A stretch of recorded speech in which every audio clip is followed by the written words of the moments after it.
Nós não fazemos mais praticamente quase nenhuma cirurgia mais tendo que abrir o abdômen. É tudo feito por laparoscopia, pequenas incisões utilizando uma câmera. Surgery and medicine in Brazil, it has a great evolution.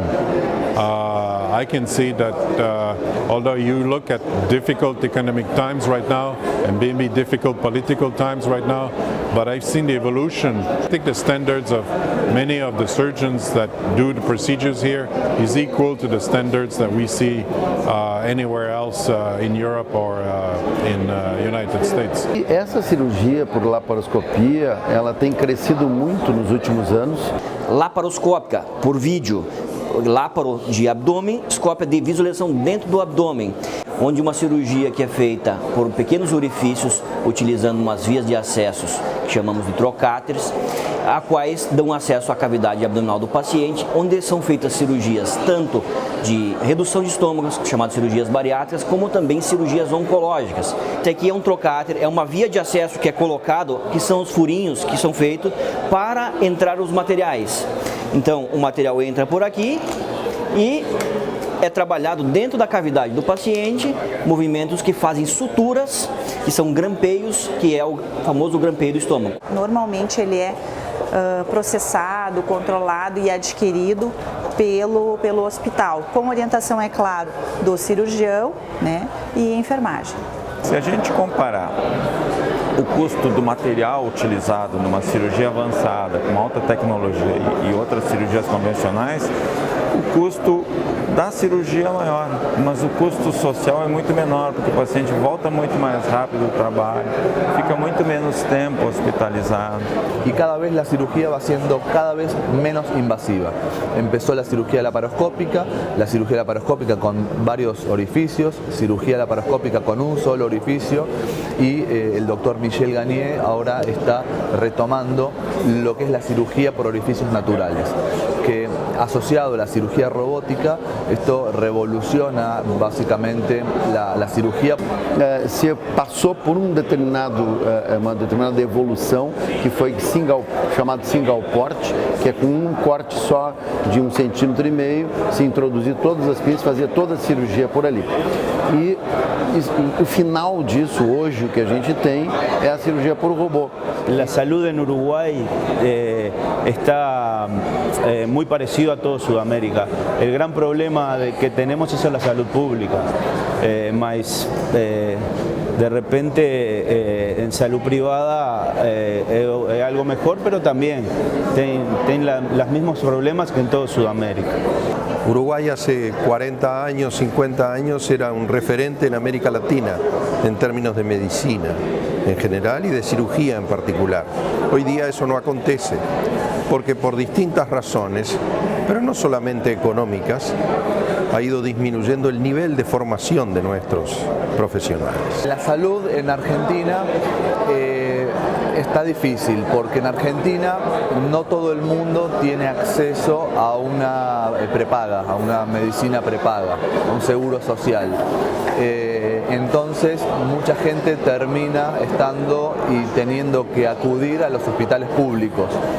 Yo creo que eso es una asignatura pendiente que tiene este nuevo gobierno para ver si puede tratar de mejorar este dilema. Porque si bien la salud es gratuita en muchos hospitales, no todo el mundo puede acceder y los tiempos son muy prolongados. My name is Michel Gagné. I'm professor of surgery at Florida International University, and I'm also a senior consultant at the Hôpital du Sacré-Cœur in Montreal, Canada, and I spend most of my time now in Canada. There are differences between Canada and the US. For example, Canada has a single-payer system, so there are 10 provinces, and each province has its own insurance healthcare, public insurance healthcare. 30 to 40% of the care in the United States is coming from the government as a single-payer system. In Canada, it's mostly 100%. United States cost per capita for healthcare is the highest in the world, as you know, but Canada is about twice as less as the US. And we are providing healthcare for everybody at the same standard as the US, I should say. La medicina está muy bien en Latinoamérica, hay mucho caudal y son muy importantes los médicos. Quizá lo que falta en Latinoamérica es tecnología, como en Canadá o en Estados Unidos. Pero lo más fuerte que tiene la medicina y la cirugía son los profesionales. Y también hay un nivel muy bueno en Latinoamérica de investigación. Somente tem robot en Montevideo nada más. These robots may cost up to $2 million Canadian dollars or 1.5 million US dollars. So it's very expensive because right now all the studies have not demonstrated a huge benefit to the patient. So it has been used by hospitals, especially in the US, mostly for marketing purposes to attract patients to get in their hospital to get surgery. But when you look at the real benefit of robotic surgery right now, it has not been demonstrated for patients. Ele tem um movimento mais preciso, ele consegue fazer algumas cirurgias com um pouco mais de precisão. E está se vendo, isso em vários estudos que estão mostrando, que hoje pelo menos o robô está sendo tão efetivo quanto a laparoscopia tradicional, né? Então é claro que agora ao longo dos anos é que vai se provar quanto ele é mais efetivo em termos de resultados mesmo, de efetividade comparado com a laparoscopia. Mas aos poucos, com certeza, surgirão novos modelos de robô que vão baratear o custo e isso com certeza vai estar acessível em muitos lugares do Brasil. I have worked with a company called Transanterix in North Carolina. They provide now a new type of robotic platform which I believe will be about a quarter of the cost. This platform will permit many countries like Brazil to be able to afford the robots and provide the robotic technology for all the patients in Brazil. I believe it will happen.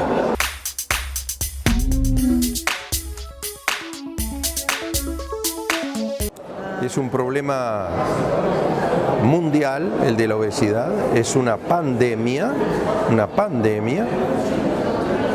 que afecta a más de la mitad de la población mundial.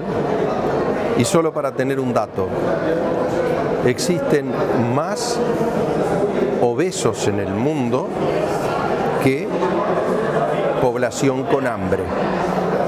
O sea, más obesos que desnutridos.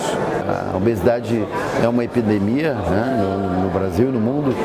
Aproximadamente 3 a 4% de da população é obesa mórbida. O que a gente chama de obeso mórbido? É aquele paciente que tem um índice de massa corporal, é calculado o peso dividido pela altura ao quadrado, que esse índice é maior do que 40. Só para ter uma ideia, hoje o Brasil tem em torno de 50% da população tem sobrepeso, que seria o índice de massa corporal entre 25 y 30. La manera lógica de combatir la obesidad es modificando los hábitos y la cultura de la gente, cambiando sus hábitos sedentarios, pero sobre todo cambiando la forma de alimentarse. Criança acima do peso fatalmente será um adulto obeso. Então, assim, não adianta os pais dizerem para as crianças não comerem bobagem, frituras, doces, refrigerantes, se eles não dão um exemplo. Muitas vezes, assim, o pai, a mãe sabe o que é saudável, fala para a criança, mas ele está lá comendo lá a cuca, a pizza, tomando a cerveja, o refrigerante. Então, o exemplo é muito importante. É a restrição calórica e das propagandas de alimentos nos horários nobres que induzem as crianças a consumir muitas guloseimas, muitos alimentos de alto conteúdo calórico, tem uma contribuição muito grande para fazer com que o metabolismo dessas crianças se altere e as doenças venham a acontecer. El resultado de los tratamientos médico-nutricionales en un paciente obeso no es que fracasen, el paciente los vive como un fracaso. Yo digo que son tratamientos exitosos pero insuficientes. El paciente hace un tremendo esfuerzo, hace dieta, hace ejercicio, logra emagrecer, pero después recupera en poco tiempo. A cirurgia ela é indicada para pacientes que têm acima de 40 de IMC, que já fizeram vários tratamentos clínicos e que não tiveram resultado. Ou entre 35 e 40 com alguma comorbidade. Não existe uma educação alimentar adequada no sentido de que as pessoas possam selecionar qual é a melhor alimentação e dessa forma melhor qualidade de vida, mais atividade física. As cidades devem mudar e se preparar para isso, com espaços de lazer, com espaços para oportunizar o uso da bicicleta, atividades físicas em geral, que fazem com que o organismo não fique de maneira sedentário, esperando ser acometido de uma doença que é tão grave. A indicação de cirurgia é quando o paciente tem obesidade mórbida, ou seja, está geralmente 40, 45 quilos acima do peso ideal. Há 5 anos atrás, a cirurgia padrão ouro, que era a melhor cirurgia para o combate da obesidade mórbida, era o bypass gástrico em Y de Roux, no qual você diminuía o estômago, que tem mais ou menos 1000 ml, para 25 ml e desviava em torno de 25 a 30% da absorção do intestino. De 3 anos para cá, a gastrectomia vertical tornou-se o padrão ouro nos Estados Unidos. 90% dos pacientes estão sendo submetidos à gastrectomia vertical, que diminui o estômago em torno de 80 a 85%. Então, de 1000 ml, ele vai para em torno de 150 ml. Vai ter uma restrição na alimentação, né? Ele vai comer um volume pequeno, então a cirurgia geralmente ela é restritiva e essa é a grande vantagem, ele vai poder comer de tudo. Então ele vai poder ir numa pizzaria e vai comer uma fatia de pizza. Se ele quiser comer a segunda fatia de pizza, ele não vai conseguir. Se ele forçar, ele vai ter dor e vai vomitar, né? Se o paciente não mudar o seu comportamento, os seus hábitos, fatalmente, tanto contra uma técnica quanto outra, ele vai reganhar o peso e pode voltar a se tornar um obeso mórbido.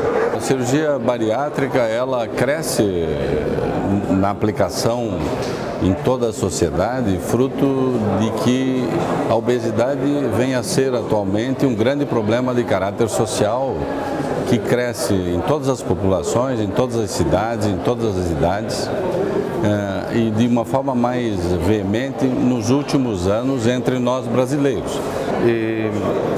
El problema de la cirugía bariátrica en el Uruguay es tan grave como en el resto de América Latina.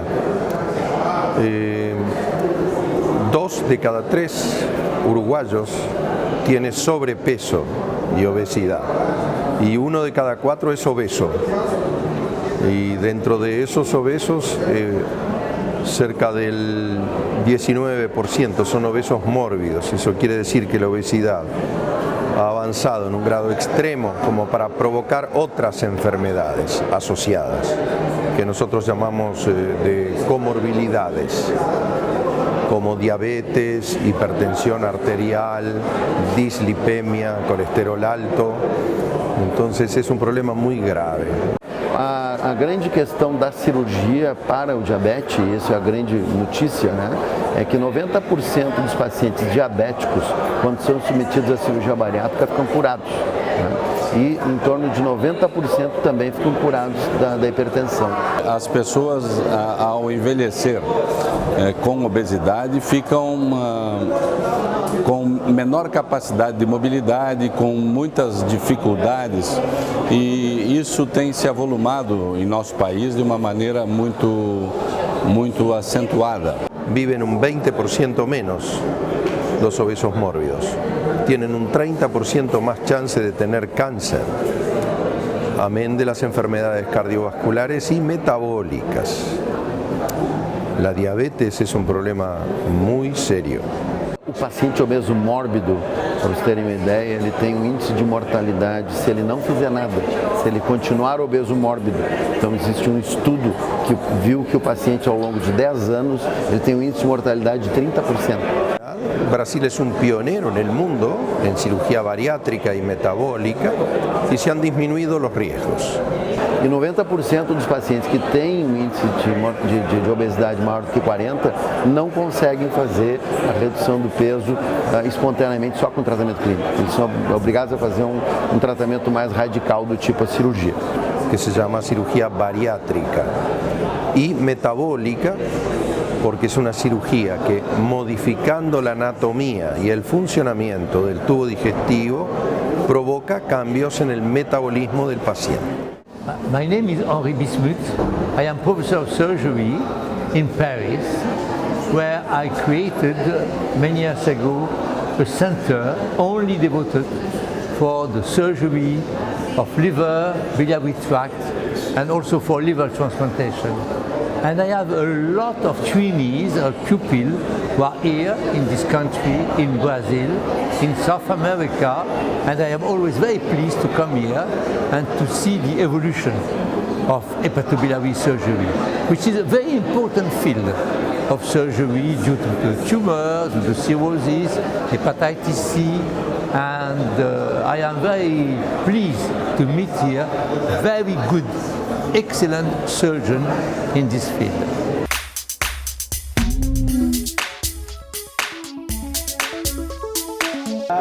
Infelizmente, a doença hepática pelo vírus C ela é muitas vezes silenciosa. O vírus C ele é transmitido especialmente pelo sangue.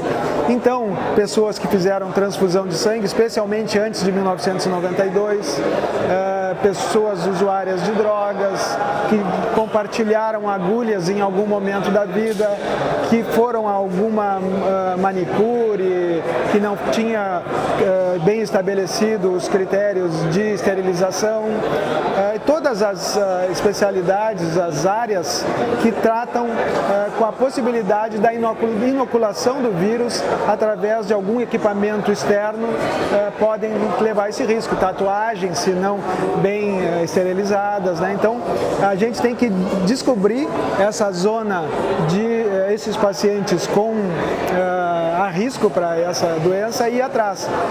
Mas realmente, se formos esperar pelos sintomas, nós vamos muitas vezes fazer um diagnóstico muito tardio. Mais de 6 milhões de brasileiros provavelmente são portadores de hepatite C. E um número muito grande, talvez a metade desses pacientes, desenvolvem doença hepática crônica. Hoje nós temos a possibilidade de uma forma de tratamento que tem muito menos efeitos colaterais do que os anteriores, que era a interferon e ribavirina, davam muito efeito colateral e não zerava totalmente o vírus. Hoje, claro que isso se os hepatologistas estão tratando muito mais frequentemente, existem drogas via oral que pode se utilizar por um tempo muito mais curto, e ainda com um índice de negativação do vírus bem maior, mais de 90%. Isso é muito importante porque o paciente não desenvolve complicações da doença hepática relacionada ao vírus C, diminui a chance de desenvolver complicações, diminui a chance de ter tumor no fígado, que o tumor primário do fígado é decorrente da doença crônica e no nosso meio mais frequentemente pela hepatite C.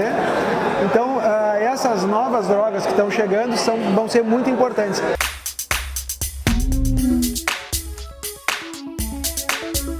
El cáncer colorectal está teniendo una incidencia cada vez mayor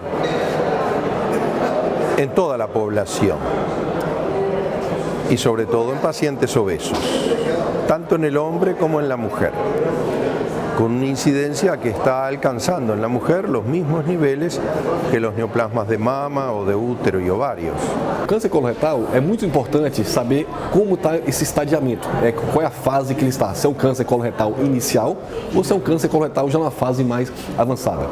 Quando é na fase inicial, a busca hoje por tratamento menos invasivos, menos agressivos, do uso da laparoscopia, das cirurgias menos invasivas, eles têm conseguido bons resultados com isso, com tratamento curativo para o paciente. Aqueles cânceres mais avançados, o início do tratamento, sempre do câncer de reto, ele sempre vai começar com a rádio e quimioterapia. Essa é a melhor forma de fazer o tratamento. Por quê? Com isso, nós buscamos uma regressão do tumor, a diminuição das chances de metástase tumoral e a seguir submetemos ao paciente a tratamento cirúrgico. Y hoy día con la combinación de cirugía y quimioterapia, el cáncer colorectal puede ser controlado, ainda curado. El cáncer colorectal, la cirugía tiene un impacto muy importante sobre lo que es la sobrevida y el tiempo libre de enfermedad. La cirugía es una herramienta muy importante en el tratamiento de esta enfermedad. Si bien es un cáncer que tiene mucha prevalencia, la cirugía permite curar muitas vezes estes cânceres. Naqueles câncer coloretal inicial, existe uma das técnicas que se chama microcirurgia endoscópica transrenal, na qual passamos um procedimento por via transretal e conseguimos realizar toda a ressecção desse tumor por via transrenal sem incisões cirúrgicas. Porém, se o câncer for mais avançado, realmente precisa de uma abordagem cirúrgica abdominal. Hoje, com a laparoscopia, a gente consegue fazer essa ressecção com bastante segurança.